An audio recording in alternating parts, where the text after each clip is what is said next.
And we're back with another One Piece video. Boy, is this arc starting to ramp up. I cannot wait to talk about it. And I cannot wait to talk about my shirt. My buddy Rex picked this up for me. It's a really nice shirt. I really like this shirt. It's not like in your faces One Piece, but if you know, you know. So yeah, I got my first One Piece shirt. I'm on a new arc. Let's not waste any more time. Let's get into it. Volume 50 and Volume 51. Sabaody arc. Let's do it.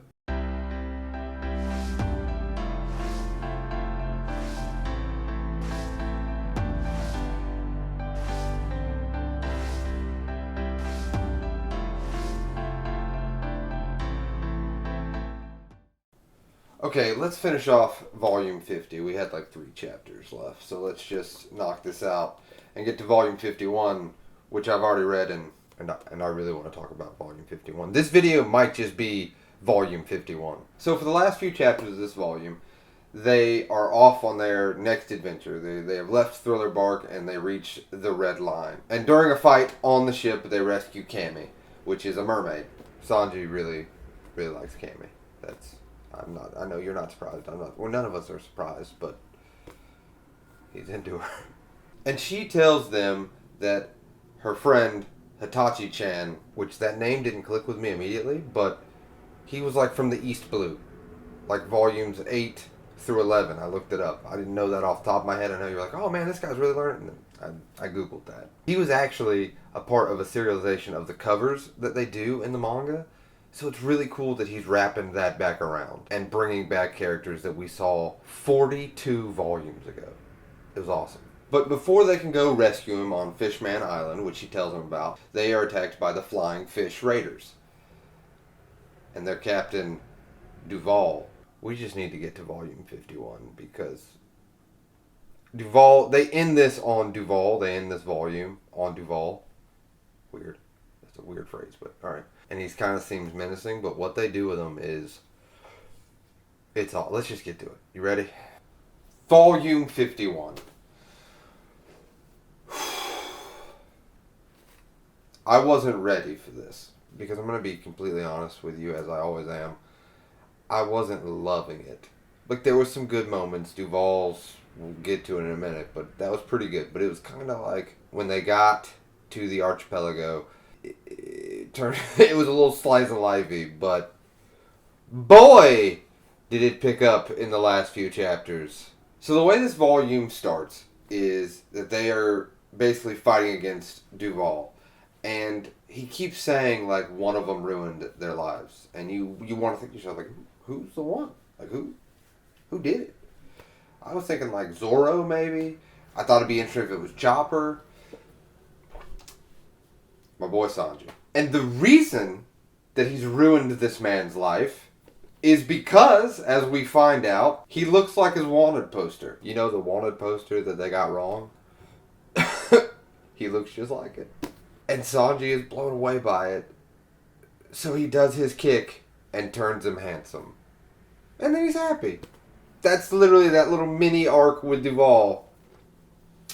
That's the arc. And it's like, funny as that was, like, because I really was not expecting it. Like, I was thinking, you know, oh, someone really did something, and he's holding his grudge, and then for it to be that, like, the comedy played super well, and it was fine. And I was like, oh, no. Is this Thriller Bark again? But I was wrong. I will say it right now, I will say it. I was wrong. So wrong. So the Straw Hats take Cammy and Hitachi-chan, and they go to the archipelago where he makes them octopus fritters. Because listen, like, Luffy would save the world, but he's hungry. That man likes to eat. Like, that's... And boy does he eat. He eats so much. And during that, we are kind of introduced, and that's the thing. I do understand why these chapters are the way they are. It has to introduce us to the structure of Sabaody, which totally get. You got the groves, which plays a part. So it is absolutely some setup chapters of like slice of lifey stuff. The amusement park part was very funny. Like it was just like they were just having such a good time. But I'm jumping ahead. Sorry. So during the Straw Hats' stay on Sabaody, they run into something, and it's something I wasn't expecting from an arc that kind of started off like with mermaids and there's bubble bikes and oh look at all this fun things. The celestial dragons. And this is when this volume became something great. Legitimately great. So Luffy and the gang see a pirate running and he has a collar on. And they don't really understand what's going on, but then the collar explodes. And the celestial dragon, Charlos? Probably right. I feel good about that one. He goes and he lets his dog like pee on the dude. Like it is... They are immediately... Out of all of like the villains in One Piece, because I know at this point they're definitely the villains. By the end of this volume, you realize they are definitely the villains.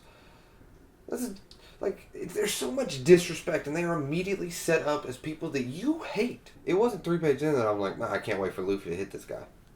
I really want him to hit this guy. So then Hitachi-chan kind of explained what the Celestial Dragons are. That they basically buy people and mermaids and creatures and treat them as property. Treat them as below dirt. Again, I cannot wait for Luffy to hit this guy. I absolutely want him to hit this guy. And if you basically go up and confront them or attack them or try to stop them, the government itself takes their side.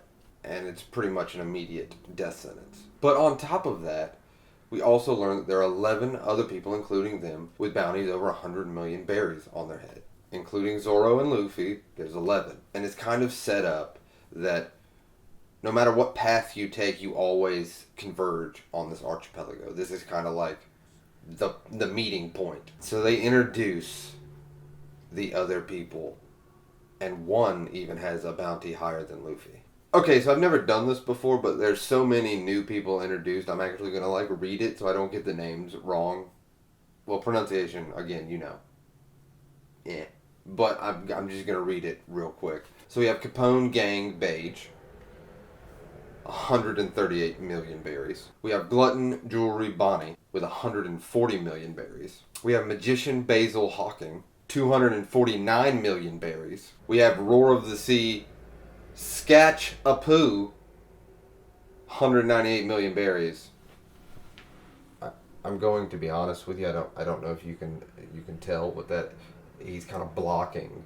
He's kind of blocking his name. I'm guessing that's his name. Not 100%. We have Atash Captain Kid, 315 million berries. The one higher than Luffy. We have Red Flag X Drake, 222 million berries. Mad Monk Uraj, 108 million berries. Murder Machine Killer, my favorite name, like excellent name, 162 million berries. And Surgeon of Death Trafalgar Law, mouthful of a name, 200 million berries. We are introduced to all these other captains that are basically Luffy's competition. Now I always knew Luffy had competition, but seeing all these other captains, there's one, the Glutton Jewelry. She saves Zoro from attacking a dragon. So she's up in the air. Like, maybe. She might be a good one. The rest? Once again, this is the volume of, man, I can't wait for Luffy to hit that guy. All the captains. They are actual scumbags.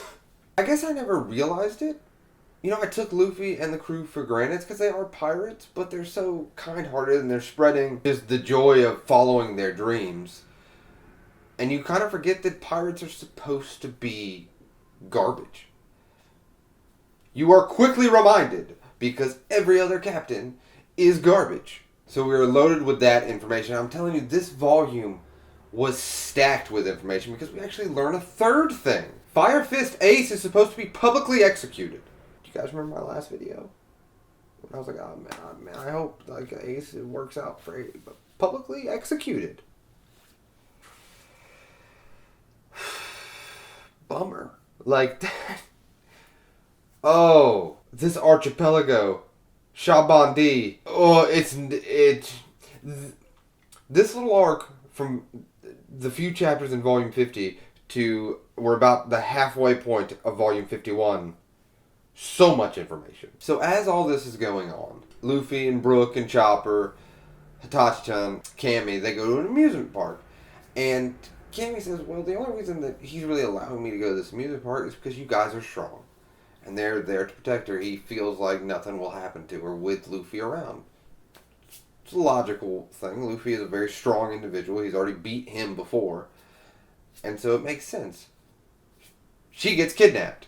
And she is basically taken into this auction where they sell the creatures and the humans and the captains to not really the dragons, but really rich people. The Straw Hats find out about this, and the Straw Hats are not happy. Except for Zoro, who is looking for Grove 1. Well, really Grove 41, but Grove 1, which works out because that's where the auction is being held, Grove 1. So Nami, Chopper, and Sanji get there first, and their idea is they have literally a menu for these people that they sell. A menu. Like, hey man, what you looking for? Human? Like 7 berries. Take them. Mermaids. It's like 70 million berries. And Nami is going to use the treasure from Thriller Bark and pay for her. It's weird to pay for somebody, but that's what she's going to do. It's their best option. So they go in and they're basically waiting for everyone else to show up. Because everyone's racing to Grove 1 where the auction is being held to save Cammy. So a pirate comes out, bites his tongue, cannot be sold to a buyer. They finally bring out Cammy in this glass, like water aquarium, basically. And before Nami can bid, Charlos, the celestial dragon, walks in and everybody's like, huh? And he bets 500 million off the rip. They only had 200 million, which everyone was like, oh, it'll probably be enough. 500 million. And the guy even says, like, you have enough. You have piranhas in the aquarium. Why would you put them? He's like, well, they're fast swimmers. I want Luffy to punch this guy. He fully sucks. So Sanji and Nami and Hitachi are all freaking out. And Kami's like yelling at him to save her. She doesn't want to do this. Hitachi thinks about getting up, and crashing through the ceiling is Luffy and Zoro. Because he picked up Zoro because Zoro was like, man, I was going back to the Thousand Sunny and we're here now, so yeah, let's do it. Luffy, again. The heart on Luffy shows. He just goes immediately to Cammy. And everyone's kind of trying to stop him because if you hit or fight or go against the Celestial Dragons, it's bad. Hitachi-chan, his kind of disguise comes off and they realize that he's a fishman and people are disgusted by him. And like, oh, he's going to give us diseases. Charlos takes it upon himself to shoot him. And Luffy sees this. And he goes to him. Hitachi-chan basically is saying that he's sorry, he's caused nothing but trouble, and all the bad things he's done, he deserves this. But don't fight these people, because he's looking out for Luffy. And you can tell this is the first time, not the first time, but and you can tell this is one of the times where Luffy has gone red. Has just forgotten where he is and what is the logical thing to do, because whether we realize it or not, Luffy is somewhat logical. A little bit. So he tells Luffy to not do it, but again, Luffy is in his mode. And what sends him over the edge is the Celestial Dragon walks up and says, I shot you and you're still mumbling. And he goes to shoot him again. And Luffy punches that guy in the face. That's where the volume ends. The page is literally Luffy punching that guy in the face. If I can find a picture of the manga panel, I will show it to you because it's like a double page. It's so nice. Luffy punches that guy in the face. Oh! And it says, I'll see you next volume. Volume 52. What a way to end it. Oh my god. Oh! I was so excited, as you could tell. I've never wanted Luffy to punch a guy. Because even all the villains, like, you're like, oh, whatever, you know, like, yeah, they're villains, they kind of suck. Yes, man. Yes. But yeah, that was volume 51. And it was a longer volume. I think it clocked in around 230 pages, which is longer. It's usually about 180. But I understand why. Because it was a build-up and a payoff volume all in one. I was like, oh no, like, they're going to have to set up this whole arc for it to really get to rolling. But no, by the end of this volume, it is avalanche downhill. Luffy has punched this guy. You know it's not going to go well for him. Ace is going to be publicly executed. They have all the really garbage captains some even more bounty than Luffy. And then they have the Celestial Dragons. It is at 100%. And I cannot wait to start volume 52. And that's why I think this volume, out of all of the 51 volumes now that I've read, which is crazy, it stands out because I have never done a complete 180 on a volume where I was just kind of reading it because I like being around Luffy, the Straw Hats, the world that One Piece is building. I enjoy reading it, but, you know, I was not incredibly stoked and hyped about it. By the end of this, I wanted to throw this manga book against the wall because I was so excited. I did not throw the manga against the wall. People, don't be throwing manga. You know, don't chunk manga around. All right, like, treat it well. Treat it like gold, because it really is like gold. You cannot find these boxes anywhere. So yeah, that is the end of volume 51, and now we're on to volume 52. But yeah, as always, thank you so much for watching to the end of the video. I am so excited for what's to come in One Piece. We are done with Thriller Bark. We are in a new arc, and this arc has so much potential. But yes, thank you for watching. And I'll see you next time.